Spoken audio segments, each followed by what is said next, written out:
হ্যাঁ, তোমরা ইতিমধ্যে সকলে জেনে গেছো যে আজকের ভিডিওটাতে আমি কি বিষয়ে আলোচনা করতে চলেছি। আজকে আমি আলোচনা করতে চলেছি সায়নিধির বিষয়ে।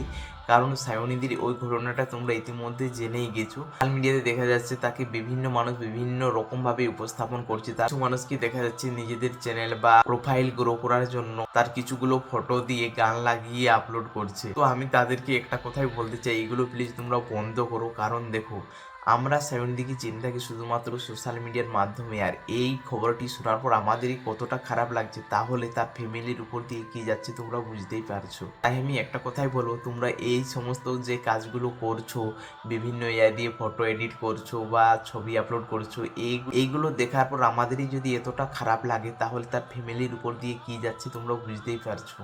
তো আমি শেষে একটা কথাই বলবো যে এই সমস্তগুলো তোমরা এখন বন্ধ করো। কারণ সে কোনো কন্টেন্ট নয়। হ্যাঁ, তোমরা তাকে ভালোবাসো, তাহলে তোমাদের যদি এত কষ্ট হচ্ছে, তাহলে তার ফ্যামিলির কথা ভেবে প্লিজ এই জিনিসটা তোমরা বন্ধ করে দাও। গতকাল দেবনীলা নন্দী একটি পোস্ট করেছে, তোমাদেরকে স্ক্রিনের মধ্যে দিয়ে দিচ্ছি, দেখো কি বলছে।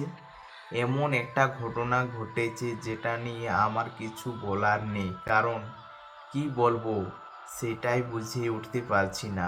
মেয়েটার সাথে একদিন দেখা হয়েছিল, তখন ওই 10 মিনিটের কথাবার্তায় কেউ কারোর মনের অবস্থা বুঝতে পারেনি। মানুষ বুকের ভিতর কতটা যন্ত্রণা পেলে এইরকম করে সেটা আমি জানি, কিন্তু তারা জানে না যারা কটাক্ষ করে। আজ সে নেই আমাদের মধ্যে, সবাই দুঃখিত করছে, কিন্তু কোনো ভেবে বেঁচে গেলে সারা জীবন কিছু মানুষ তাকে তিলে তিলে মেরে ফেলতো নানান বাজে কথা বলে, যেমনটা আমার সাথে প্রতিনিয়ত ঘটে চলেছে। কিন্তু কিছুক্ষণের জন্য মা বাবা ভাই সবার কথা ভুলে গিয়ে একটা অকাজ করে ফেলেছিলাম, কিন্তু এখানে উপস্থিত কিছু মানুষের জন্য আর আমাকে যারা নিঃস্বার্থ ভালোবাসে তাদের জন্য এখনো আছি। কিন্তু কিছু মানুষের সেটা নিয়ে সমস্যা, রোজ রোজ মারতে চাইছে আমাকে। সব কিছুর পরে একটাই কথা বলবো, শুধু একটা মানুষের আজ সব থেকে বেশি কষ্ট পাচ্ছে, সেটা হলো তার মা।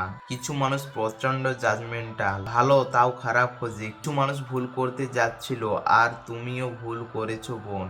মা বাবাকে কষ্ট দেওয়া ঠিক না, সেটা আমি বুঝেছি। যেখানেই থাকো ভালো থেকো। এরকম একটি পোস্ট করেছে দেবনীলা নন্দী। সত্যি এই বিষয়ে আমার কোনো কথাই বলার নেই। আমি একটা কথাই বলবো, তোমরা যারা এখনো সায়নিধিকে নিয়ে তোমরা কন্টেন্ট বানাচ্ছ, তোমরা প্লিজ এবার বন্ধ করো। আমি শেষে একটা কথাই বলবো, তুমি যেখানে থাকো সুস্থ থাকো এবং ভালো থাকো।